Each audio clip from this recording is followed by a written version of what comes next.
Mic check. What's up, good people?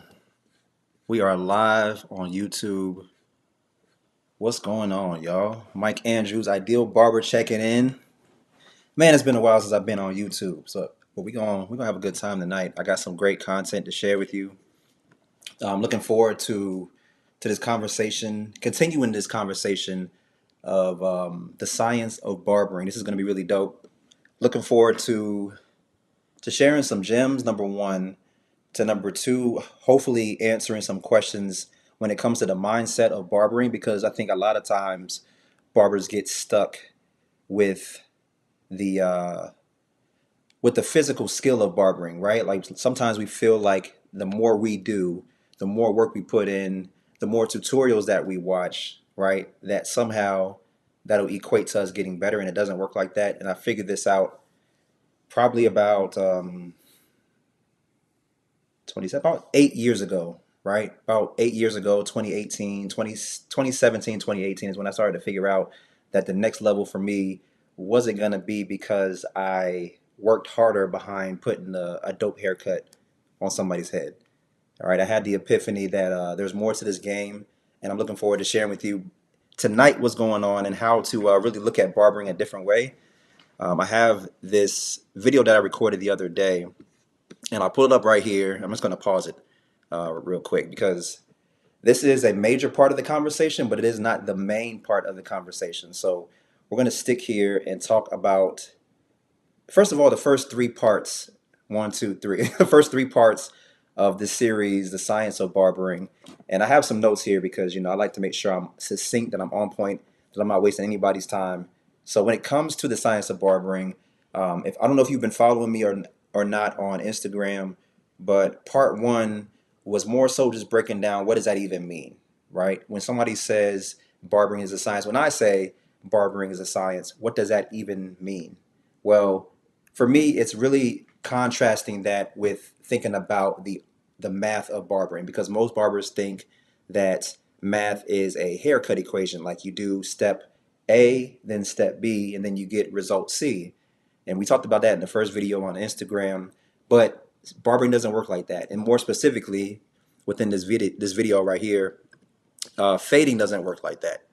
So I'm looking forward to like walking through the way I look at fading and sharing with you exactly how you can become more efficient and more proficient without spending more time on the haircut. Now, I'm live on Instagram. I'm sorry, I'm live on YouTube right now. And if you wanted to ask a question, there should be a chat bot. So jump in the chat if you want to.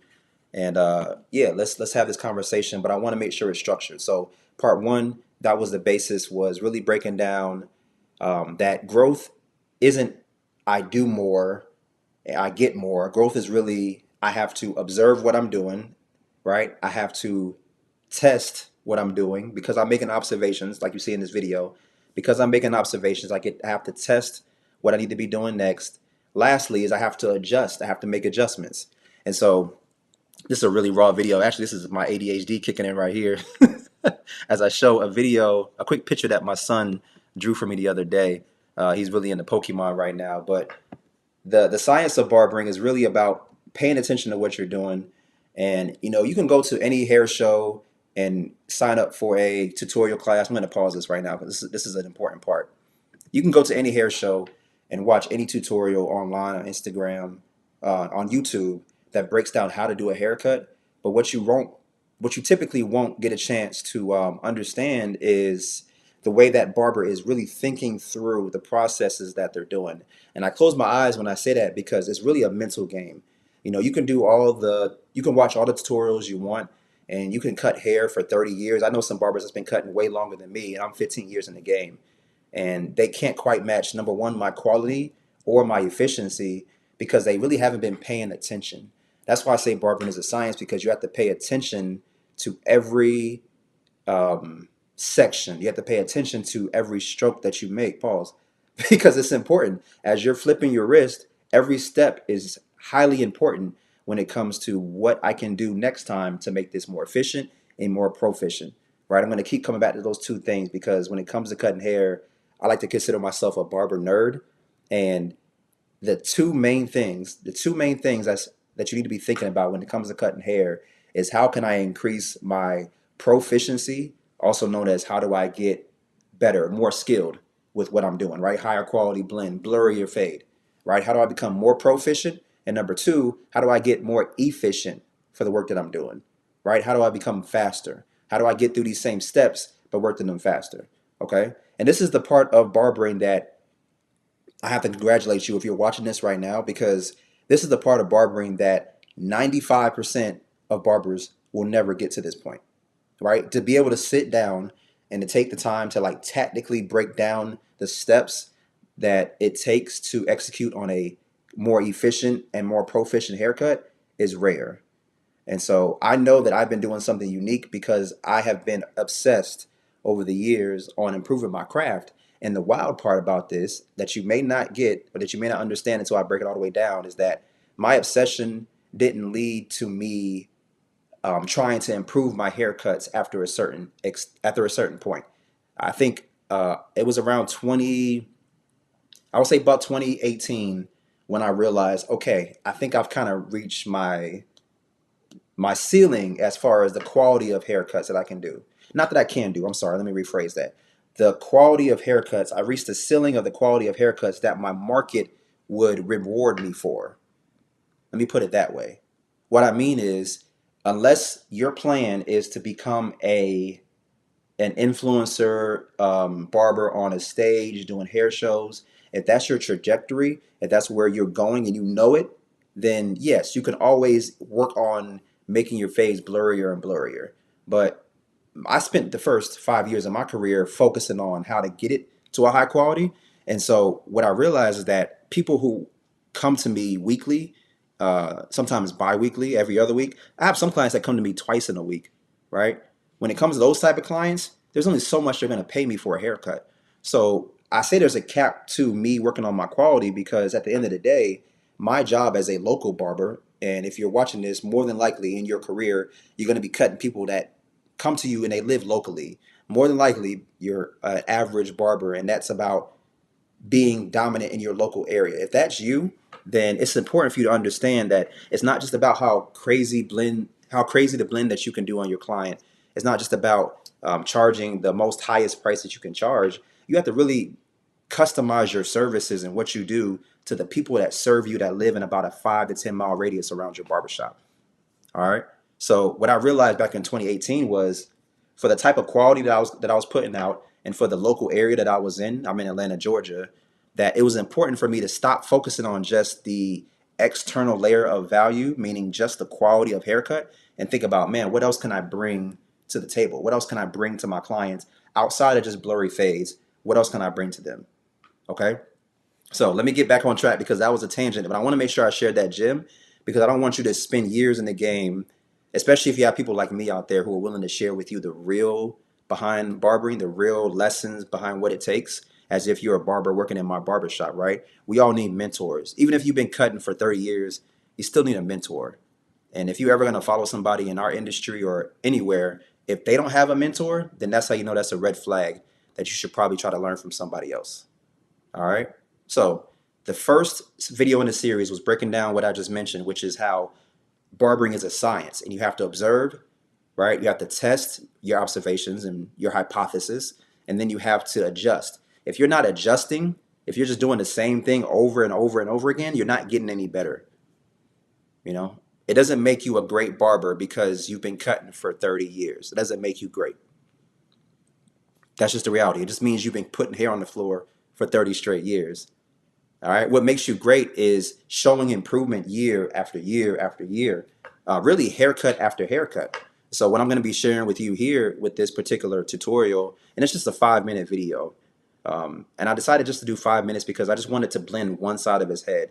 But if you can do the math, I know I'm talking about science here, but if you do the math, it took me 5 minutes to fade just one side of his head, the profile. So that means, both sides is about 10 minutes and the back is 15. So this haircut took me about 22 minutes in total to do. But I'm going to share with you how that works from a mental standpoint, right? From an observation standpoint. And I'm going to make it obvious why most barbers skip this part of the game. Okay. So part two of the Barbering is a Science was a recap of just thinking about the contrast or the difference between light and dark. I talked a lot about contrast in that portion. Let me move this down a little bit. All right, yeah. In the second part of the series, Barbering is a Science. I talked about contrast, and contrast is really just about light to dark. That's what contrast is, and that's all a fade is. A fade is about a transition from light to dark. And once you break it down and keep it that simple, it's really about understanding what are the different tools and the different techniques I can use to make that transition be as sharp as possible when it comes to a hairline, or as smooth as possible when it comes to a fade. All right, that was what part two is all about. And really, time, how much time it takes, that reveals the truth, right? How much time it takes for you to do that haircut, and how great the haircut looks over time after they leave. Okay, so it's not just about the finished product that you show somebody right when you're done, when you show them the mirror. And I know a lot of things that we do now, especially with enhancements in color, is about making things look awesome for that one moment when you show them the mirror, right? We want our clients to look in the mirror and be like, "Damn, that's my best image right there, right? I'm seeing my best self." But when it comes to a high quality barber and really perfecting the craft of fading and having a clean, contrasted blend, that the truth of how great that haircut is shows up after the haircut. Day two, the truth starts to show.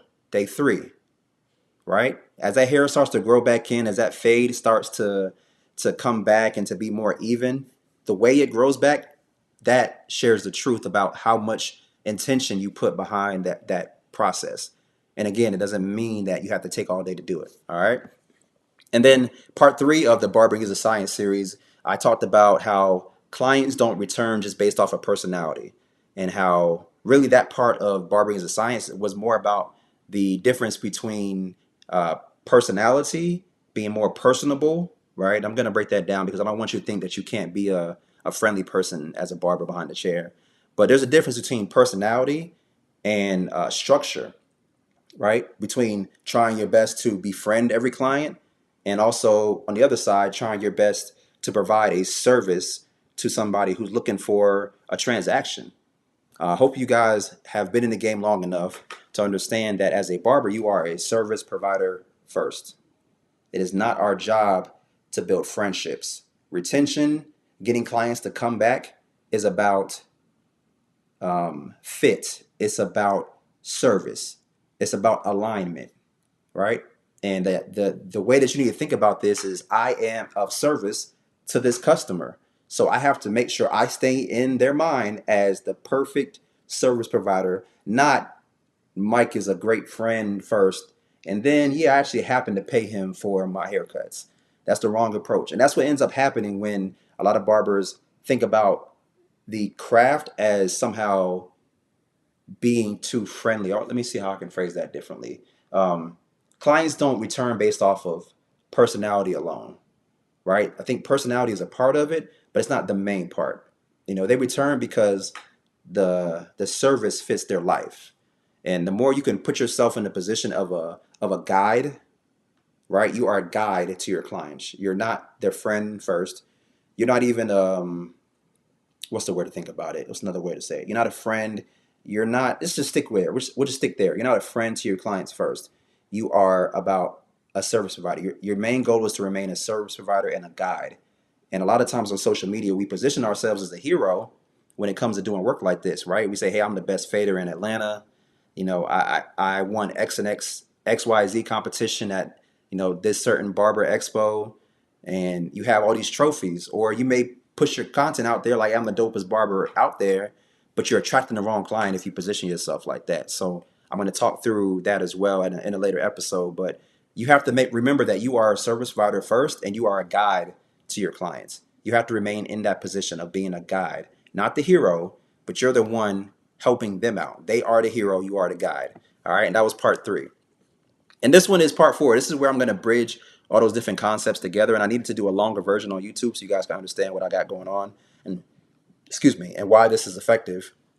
I've been cutting in Atlanta since 2012. I've been full time since about 2013, 2014. That's when I quit my job around 2013. I hit six figures in 2015, invested into a shop, invested into a school, lost money in the shop, lost money in the school, right? Uh, Throughout this time, I was still six figures. So I was building my career, but I was trying to find places to put my money. And it took me probably year two until owning my own barbershop around 2020. 2018, I opened up my first one. 2020 is when I actually had to shut down because of COVID. And the I had to sit still and come up with a way to be valuable to people without putting hair on the floor. So long story short, in 2020, I decided that I am the enhancement and I needed to invest into myself if I was going to be able to put better quality clients in my chair. That was my focus. Is like I have to make sure that my clients and the organism of my clientele, it was healthy and people were gonna come to me on a regular basis and that I can maximize my value locally. So I started to make sure that I attracted people who valued more than just a haircut. All right, hope that makes sense. But yeah, 2020 is when that change started to happen. I ended up winning OG Barber Award at the OG Barber Conference. I ended up winning Best Barbershop in Atlanta in 2023. Me and my team. Um, Shout out to my team at Ideal Barbershop, man. But overall, guys, I've been working on a model for creating a highly efficient and proficient haircut and a service that a busy working professional would love to pay $60 for a haircut weekly for, right? So that's what we have here is I'm going to be showing you behind the scenes of the type of haircuts that I do and what I think about when I'm cutting that type of client. Okay? Hope that makes sense. So you got a little some chats in here too. What up, Mike? Wally here. What's up, Wally? How you doing, bro? You got Andre. What up, man?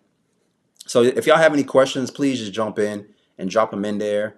But I'm going to try my best to just explain the way I think because a lot of times, especially if you're working in a suite, a lot of barbers don't get a chance to understand the way a local barber thinks, right? Not just the celebrities and the influencers because they have a different mindset. They're not necessarily focused on their local community. They're thinking about how can they maximize their reach. As a local barber, you need to think about how can I maximize my impact, right? Within my circle, how can I be as impactful as possible as a personal groomer, as a barber?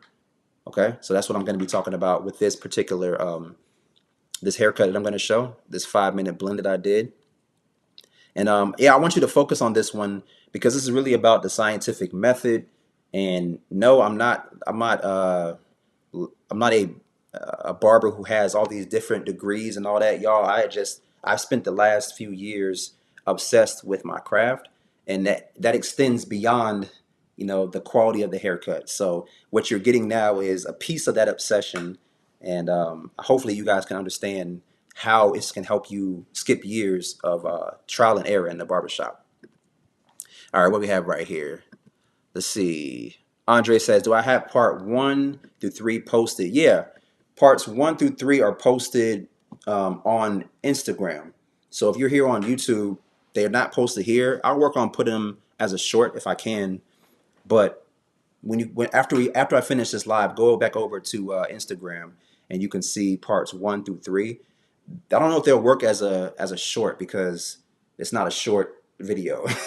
I intentionally made sure that I was thorough and the type of content that I wanted to post, Andre, was more about going deep on the topic, not just surface level, you know, clickbait, hooks type of content. I wanted to make sure that I shared my full perspective, and those might be too long for YouTube shorts. All right, so on IG, I'm at Ideal Barber if you don't already follow me, and they're posting on there. You'll see them titled as part 1, 2, and 3. Okay, so the scientific method when it comes to barbering, I want you to write this down if you have pen and paper. So this would be a good time to, like, if you're on your phone, to get up and walk over and grab some pen and paper. I'm gonna be the kind of barber that teaches from a standpoint of you having actionable things to do. When you finish with this live, you're gonna have shit to do. All right. And that's important because it's about the transformation. Everybody can give you information. You can go on YouTube and watch hours of content on how to do different types of fade. I'm about helping you transform, helping you get better, right? At the end of this live session, or whenever you decide to tune in and watch this, you should be better than you were 30 minutes before, right? I want to make sure that the time you spent with me makes you better. And so my job is to deliver Your job is to actually go do the work. So let's treat this differently. I challenge you, if you're watching this right now, to get your ass up, go get some pen and paper, and make sure that you're better, that you're transformed to a better version of you by the time you finish watching me talk about this stuff. All right. All right. This is actually a piece of my course, the advanced haircutting series that I offer to barbers that are licensed. And I decided that I wanted to share that here on IG just as a gift back to barbers right now. And the reason why is, there's a push right now for barbers to stay in their place. And as a local premium barber who's done well, I think it's important for me to share how valuable an intentional barber can be. Again, I wanted to take the time to share how valuable a barber that's moving with intentionality can be. The any person that's at the top of their craft, they deserve to be compensated like they are at the top of their craft. They deserve to be supported and to support their community. And I represent a barbershop and a group of barbers who have done just that. And I want to make sure that I contribute to my industry by sharing things that can help them be better and help them better deliver value to their clientele. All right. So this is part 4. We're going to break down the scientific method. Hopefully, you already went and got your piece and paper while I was ranting. But for the science of barbering, first we have to observe, right? And for barbers, what does that mean? That means that you have to think about, where am I losing time? That's where you need to start, because that's where I started. Years ago, like I said, around 2018, I realized, okay, I can do a clean haircut, but it's taking me way too long. I was a perfectionist barber, and I would say for a quality haircut that I was satisfied with, it probably took me about 45 to 50 minutes to get that work done. And I was completely happy being that barber, to tell you the truth, because for me, it wasn't about efficiency at the time. I didn't even think efficiency was a thing back then. I was just obsessed with just that small portion of the craft, which was about making sure my haircut was as polished as can be. Right? Let me make this thing as polished as I. Let me take my time. Let me do everything I possibly can. This is my mindset. Let me do everything I possibly can to make sure this haircut comes out super crispy. But I realized after a couple different things happened. One was this barbershop had 21 barbers at one point, and I was one of the 21 barbers. And I seen other barbers working next to me that was putting out similar quality work. They were doing similar work. Like they would match me fade for fade, right? Transition for transition, drop fade for drop fade. Like the quality was right there with me. The difference was they were putting out 2 to 3 heads to my one. So what would take me about 45, 50 minutes to do would take some of these veteran barbers who you probably wouldn't even see on Instagram, because they had their come up before social media went crazy. But I was able to be in the shop. I'm grateful for that experience, because I got to see, like, damn, as much time as I'm taking to do this haircut, like I'm seeing other barbers do the exact same work and spend half the time, a third of the time doing it. So that's when I like, okay, fine. There's something that I'm missing, and I started to study more and to watch them, and I found some things that I can do that I'm going to share with you here. All right. So that was the first thing, is you have to observe. Where am I losing time? That's the first question. Number 2 is the hypothesis. That's the question. That's the that's the statement. I'm sorry, not the question. That's the statement that you are going to be testing. And for barbers, your question, your hypothesis is, what steps actually matter, right? What steps actually matter with this process? So as you're cutting, right, you take this info, just watching this live with me, take these notes and take them back to the shop tomorrow with your next cut, with your next fade. And start off by asking, number 1, where am I losing time? Number 2, what steps actually matter? Right? As you're cutting, think about that. Number 3 is the test phase. So we did observation first. Now we're talking about hypothesis. Number 3 is a test. So I want you to remove one unnecessary motion from what you've been doing. Remove something. All right. This is called first principles thinking. First principles thinking is about stripping things down to their bare minimum and only adding what's necessary. That's what I need you to do after you watch this live. Strip down your steps to the bare minimum and think about, all right, what is absolutely necessary? What do I have to do in order to do a clean haircut? Do I need guards? Do you need guards? I mean, there's clipper over comb, so you may not need guards at all. I mean, if you cut with detachables, you definitely don't need guards. So are guards 100% necessary? Right? That's a question that a lot of barbers never quite ask is, do I need to use this guard? Do I need to switch from the zero guard to this 1.5 guard? I know I saw some weight in this fade, but do I have to pick up a guard to make this fade, make this weight go away? Right? These are quality questions. Next is result. Next question you want to ask is, did my quality improve or go down? Or did it drop or did it improve? Let's think about that. Did my quality drop or did it improve? So as you eliminate steps, think about that. Did the quality take a hit? Just because I removed a step, does that mean that my quality stepped back as well? And the last but not least part, and I've said it plenty of times, is you have to adjust. So that's the last part, is adjust and keep what works. Trim the fat. All right. Efficiency is really the result of an experiment. It's the result of experimenting, not rushing. I'm gonna say that one more time. Efficiency is the result of experimentation, not rushing. So really, you're moving more efficiently, but in that time frame, as you're working through your client, you're slowing things down. Does that make sense? You're slowing things now down, not just going through the motions. So when you zoom in, when you zoom all the way in, you're actually paying closer attention because you're not throwing in a whole bunch of steps, a whole bunch of working over that same section over and over again. You have to figure out, does this really help me get to the finished product more efficiently and more proficiently? Okay, so let's go ahead and work and walk through this. Y'all getting some value out of this? Somebody, if you're still here, drop some flames, man. I need to make sure y'all are still with me. I don't want to feel like I'm just talking to this screen without anybody really getting some value. So if you have a question, let me know. But I'm gonna go ahead and start playing this video because I'm gonna break down what I mean and I'm gonna share with you some tactics. So this is where I want you to understand that you may be losing clients by taking too long on your haircut. Some of you are losing clients because you're taking too long on your haircuts. So let's walk through this process. All right, we don't need any volume, but I can play a little music in the background. All right, a little music in the background. I don't cut with a quiet shot, right? So what I'm doing here, turn it down a little bit. What I'm doing here is pure clipper over comb. I've of course started with different sections, but I wanted to do this part of the haircut without using any guards. So what you see me using here is the clipper over comb method.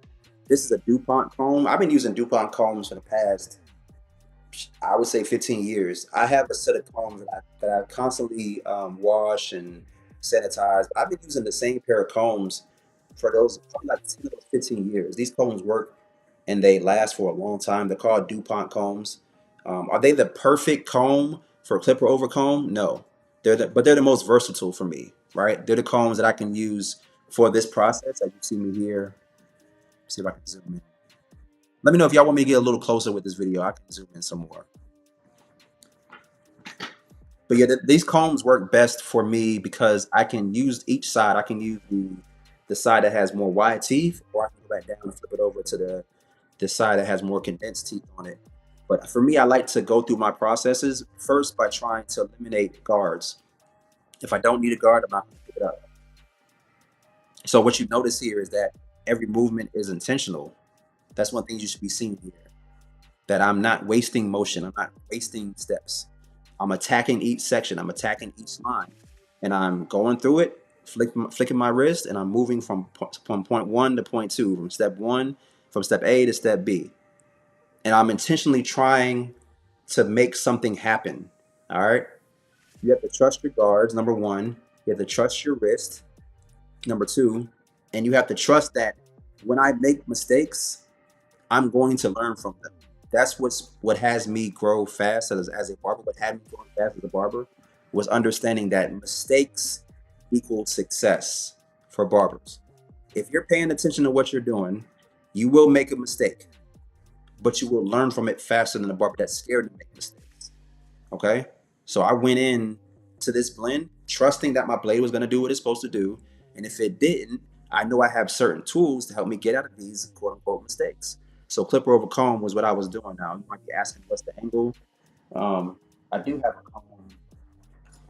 Yep, I do have a comb with me. Actually, this is one of my DuPont combs right here. I switch. I mean, I go from sometimes I go flat on the scalp like this when I'm closer to the bottom of the blend. The higher I get, the more that angle tilts out. So that's how I'm able to use a comb the entire time. Is let me I can use my own head as an example. If I'm at the bottom of my blend, this comb is more flush against the scalp, right? But the higher I go, the more I start to bevel out and increase the angle of that comb. Why? Because now my comb is acting as a guard. So do I need to go back, put on my guards? No. Now, yes, you could do the same process with a guard, but what did I just do? I saved time. The barber that has to go back and pick up guards to change from one section to the next is taking longer for the same quality haircut that I'm doing. Hope that makes sense. I'm going to repeat myself. The barber that has to stop and put on guards to go from section to section is taking longer and isn't as efficient as me. So we are putting out the same quality haircut, but mine takes less time. So I'm able to attract people who have things to do and who are willing to come more frequently than me because I can get them in and out without sacrificing quality. Okay? I'm gonna go ahead and replay this. That's the end of the video. There we go. Hit replay. Okay, so this is again no wasted motion, and this is about years in the game and years of making mistakes.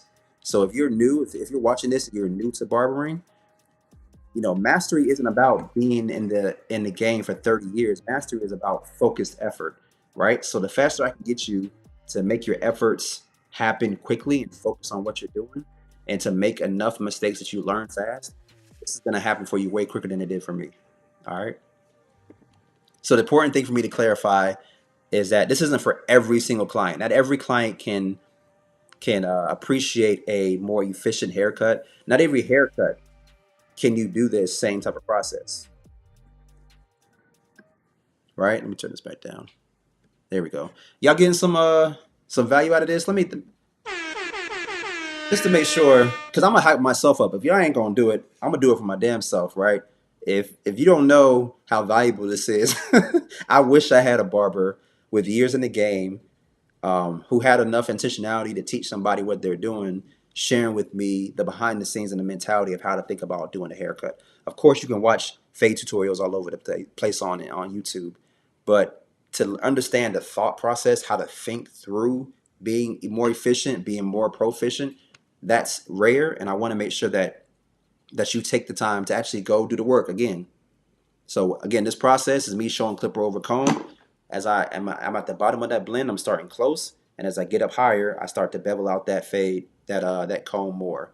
Now, do I use guards? Of course, I always use guards, yes.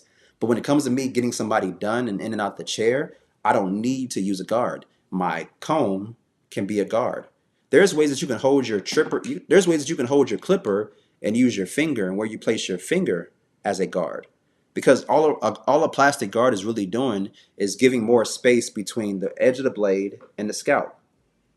That's all it's doing, right? As if say these Andes, what are they? I think these are my Revites.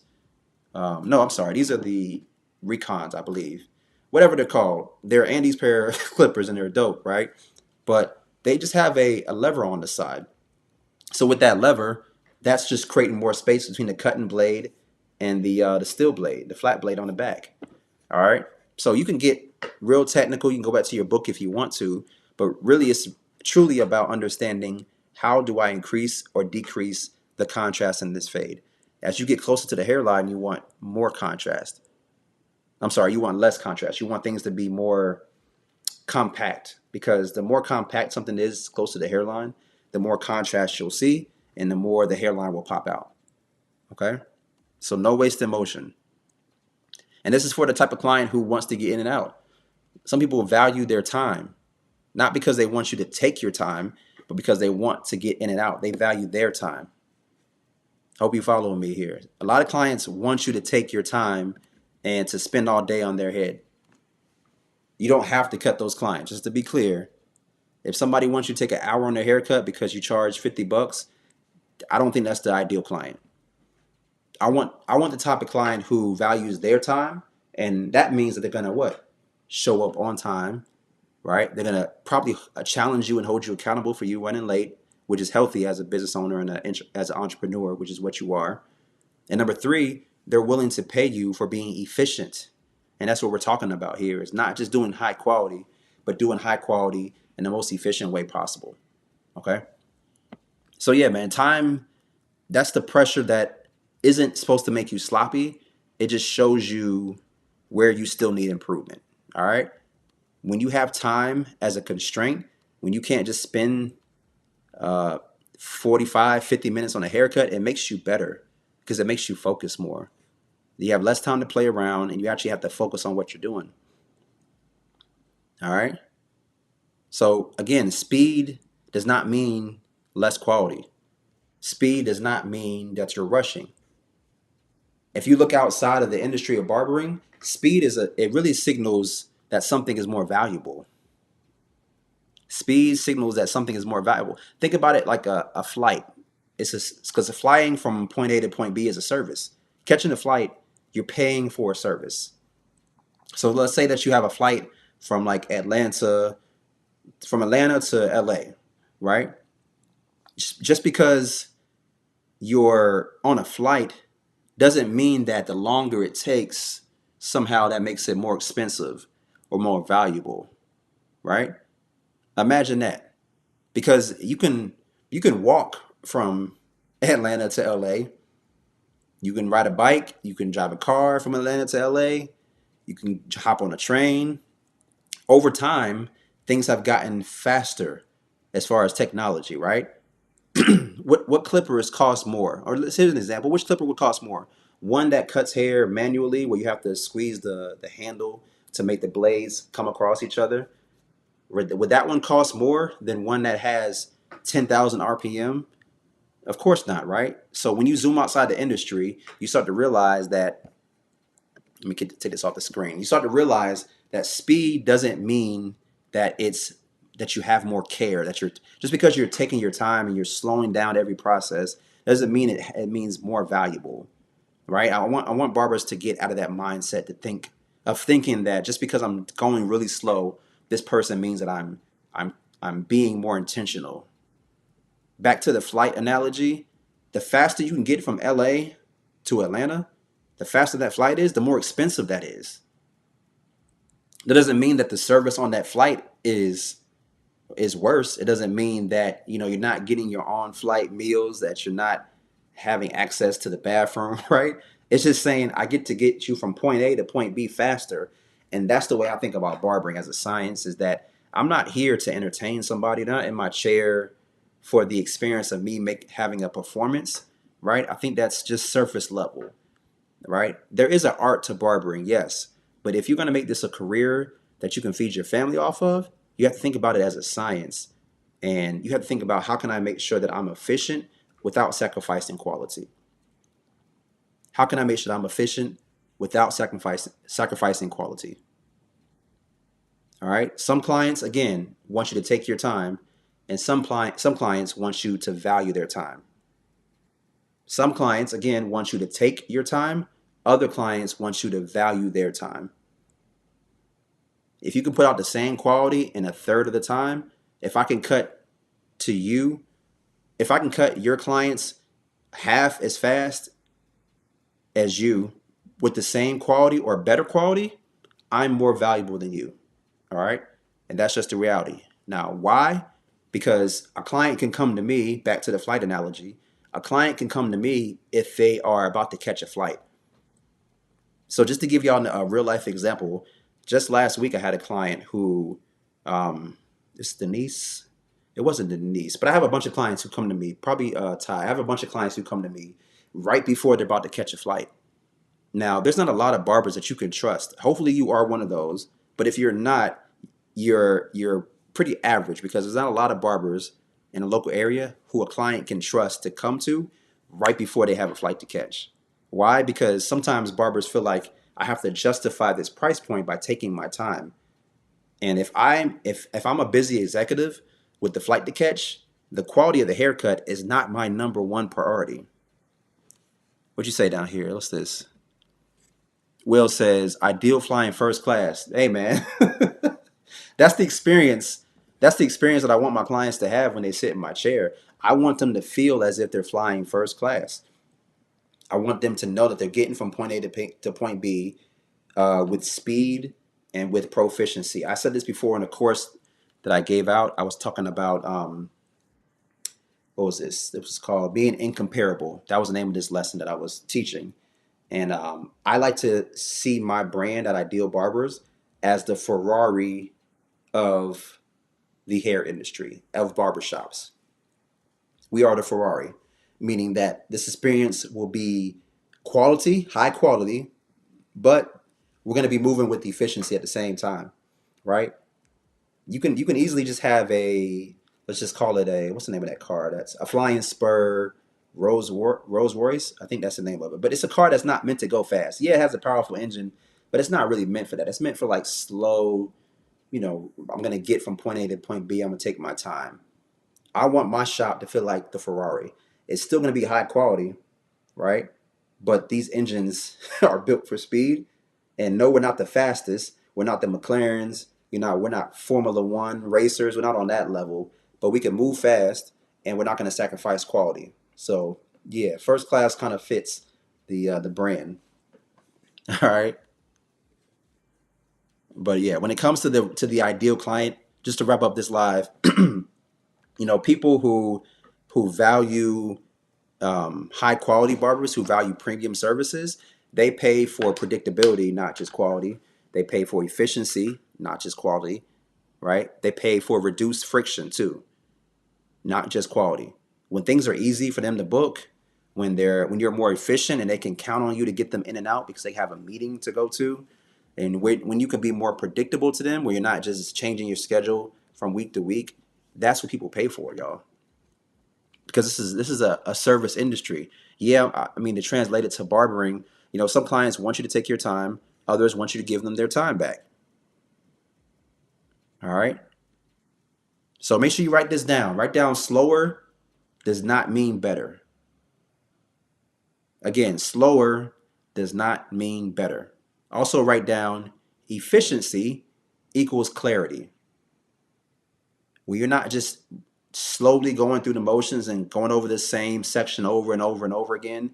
Really, what that signals to me, if I'm coaching you and watching you do a haircut, if you're doing the same process and going over the same section over and over again, to me, that means that you don't know what you're doing. It means that you don't trust that these clippers are going to do what you paid all this money for them to do. Clippers are still around. The highest quality clippers are still around $200. I mean, of course, you have T-Pob, and I just invested into a new brand, Unknown, right? These clippers are a little bit cheaper, but when it comes to the average price of clippers, they still average around $200. So just because something is more expensive, I'm sorry, just because something is cheaper doesn't mean that it's better. All right. So structure protects quality. Write that down too. I have these on my notes too. Structure protects quality, and time reveals the truth. Right? People want to go to a barber who's confident. And if you have to take an hour to do a haircut, and beard trim for a client who understands how much their time is worth, that means they need to that has them second guessing your confidence. So it's time to work on being more efficient, y'all. If you want to be able to have clients come back to you, even though you're charging let's say $50 to $60 for a haircut, you have to be able to signal to them that you know what you're doing. And efficiency is a signal to the right client that you know what the hell you're doing. All right. So if this hit home at all, if any of this, the way that I think, the way that I process working through a haircut, right? Like, what does it mean to have to how do I get out of ball line efficiently, right? How do I transition from a zero section to 1.5 section as fast as possible, as efficiently as possible, right? That type of thinking, if any of that resonates with you, y'all, this is how I think about barbering. And the next step isn't just cutting faster. The next step is really about learning the structure of how do you think through your haircut. Maybe you need to turn down the music if you're in a suite, you know, turn down the music and just focus on your process and trying to improve from haircut to haircut. I love this industry because it gives me the ability to do what I love while still testing and getting better myself. But that happens on a daily basis, not just at hair shows. All right. So yeah, take these notes, apply them with your next client. I got some things coming up soon here in Atlanta, Georgia, and also virtually too. We're gonna do more of this, the mentality side of barbering, talking about the three different layers of value. We'll get more into that on YouTube. That's a better place than Instagram. On Instagram, I can only go so deep on the topic before I lose the audience. On YouTube, though, if you rock with me over here, then I'm able to really turn into the barber nerd that I really am and break down the depth of each particular subject. All right, because that's where the understanding comes in. All right, so we have some 3-day events coming up pretty soon. If you follow me, you'll get some more information on that, or just in the chat here or underneath this video, just drop down ideal in the chat, and I'll reach out to you to let you know what I have for you if you're a barber looking to grow your business without spending more time behind the chair. All right. And then yeah, there's some mistakes that I'm going to be helping barbers fix as well. My second location is a growth hub. It's an educational space, so I'm looking forward to using that locally to help my community grow. But yeah, man, barbering becomes a lot less frustrating when you stop guessing and when you start testing. That's what I want to leave you with. All right. So if there's anything else that you have to write down, if you did take notes, that's the last part is write down that barbering becomes a lot less frustrating when you stop guessing and you start testing. Okay? That's it for tonight. Hope you had a good time. I never put my name up here, y'all. I need to make sure that I let y'all know who this is, right? Who's up here talking all this game? I'm Mike Andrews, y'all, Ideal Barber, and I'm gonna show up once a week here on YouTube to go deep on different topics and not just the surface level of how to do better haircuts, right? What separates me from most of the barbers in my area is that I provide three different layers of value, and that's not just, making the haircuts last longer or adding the latest enhancements. I really have figured out how to talk to a particular client, and I'm looking forward to sharing with more barbers how to find their ideal client, not the one that I think you should have, the one that is made for you to succeed, right? Once you understand how to attract that client, how to retain that client, and how to have them find you more people like them, this industry becomes way more fun. All right, and you got to have fun behind the chair. All right, thanks for rocking with me for the last, well, how long it's been?